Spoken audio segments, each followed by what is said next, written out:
ಆಂಧ್ರ ಪ್ರದೇಶದಲ್ಲಿ ವಕ್ಫ್ ಆಡಳಿತ ಮಂಡಳಿ ವಿಸರ್ಜನೆಯಾಗಿದೆ. ವೈಎಸ್ಆರ್ ಕಾಂಗ್ರೆಸ್ ರಚನೆ ಮಾಡಿದ್ದಂತಹ ವಕ್ಫ್ ಬೋರ್ಡನ್ನು ವಿಸರ್ಜನೆ ಮಾಡಲಾಗಿದೆ. ಹಿಂದಿನ ಸರ್ಕಾರ ಇತ್ತಲ್ಲ, ಅವರೊಂದು ವಕ್ಫ್ ಬೋರ್ಡು, ಅದಕ್ಕೊಂದಷ್ಟು ಜನ ಮೆಂಬರ್ಸು ಎಲ್ಲ ರೆಡಿ ಮಾಡಿ ಇಟ್ಟಿರ್ತಾರಲ್ಲ, ಇದನ್ನು ಇದೀಗ ವಿಸರ್ಜನೆ ಮಾಡಲಾಗಿದೆ. ಶೀಘ್ರದಲ್ಲಿಯೇ ಹೊಸ ವಕ್ಫ್ ಬೋರ್ಡ್ ರಚನೆಗೆ TDP ಒಂದು ಕಡೆ ನಿರ್ಧಾರವನ್ನು ಮಾಡಿದೆ.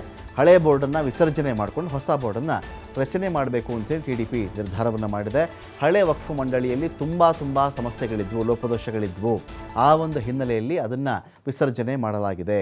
1.5 ವರ್ಷದಿಂದ ಇದ್ದು ಇಲ್ಲದಂತೆ ವಕ್ಫ್ ಬೋರ್ಡ್ ಇದೆ.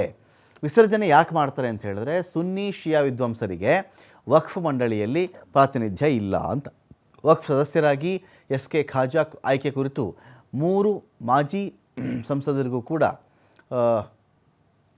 ದೂರು ಕೇಳಿ ಬಂದಿತ್ತಲ್ಲ, 3 ಮಾಜಿ ಸಂಸದರಿಗೂ ಕೂಡ ಸ್ಥಾನಗಳಿರಲಿಲ್ಲ.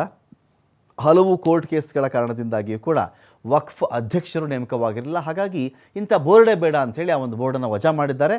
ಹೊಸ ಮಂಡಳಿಯನ್ನು ಇದೀಗ ರಚನೆ ಮಾಡಬೇಕು.